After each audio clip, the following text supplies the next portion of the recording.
Hello, welcome to SK classes. आज मैं आपको हिंदी व्याकरण में कारक संबंधी जानकारी दूंगी। आइए अपना लेक्चर स्टार्ट करते हैं। सबसे पहले परिभाषा देख लेते हैं। क्रिया के कर्ता को कारक कहा जाता है।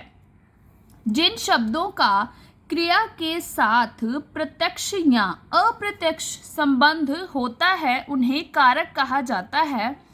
हिंदी व्याकरण में 8 कारक होते हैं: कर्ता, कर्म, कर्ण, संप्रदान, अपादान, संबंध, अधिकरण तथा संबोधन कारक। आगे हम कुछ 1-2 उदाहरणें देख लेते हैं। मनोज ने सेब खाया। इसमें जो ने है उसको अंडरलाइन किया गया है, वो क्या है? कारक है। शिक्षक छात्रों को पढ़ा रहे हैं। तोता डाल पर बैठा है। आगे एक चार्ट दिया गया है, इधर कारक लिखे हैं तथा इधर विभक्ति चिन्ह लिखे गए हैं। जैसे हम इसको इजी वे में याद करना चाहे तो कैसे कर सकते हैं? कर्ता ने कर्म को कर्ण से, संप्रदान को के लिए, अपादान से, संबंध का की के, अधिकरण में पर, संबोधन है अरे। इस तरीके से अगर आप एक साथ इनको याद करेंगे तो इजी वे में याद हो जाएगा। आगे बात करते हैं कर्ता कारक। कर्ता का अर्थ है काम करने वाला।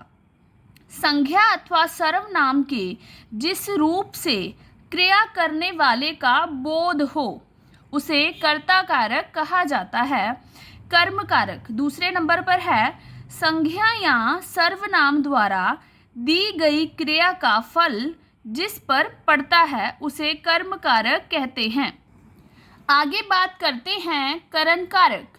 जिसकी सहायता से कोई कार्य हो वह संज्ञा या सर्वनाम शब्द करण कारक कहलाता है।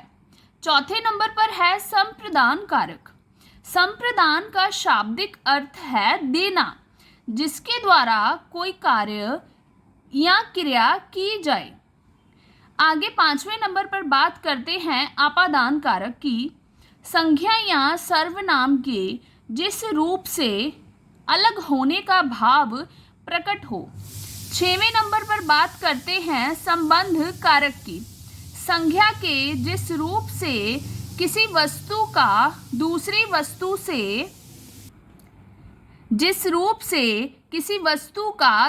वस्तु से संबंध प्रकट हो उसे संबंध कारक कहा जाता है। 7वें नंबर पर बात करते हैं अधिकरण कारक की।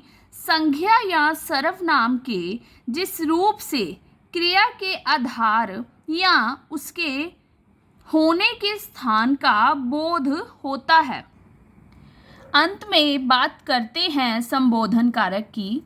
शब्द के जिस रूप में किसी को बुलाने या पुकारने का भाव प्रकट हो, जैसे हे ईश्वर सबकी रक्षा करो। Thank you for watching.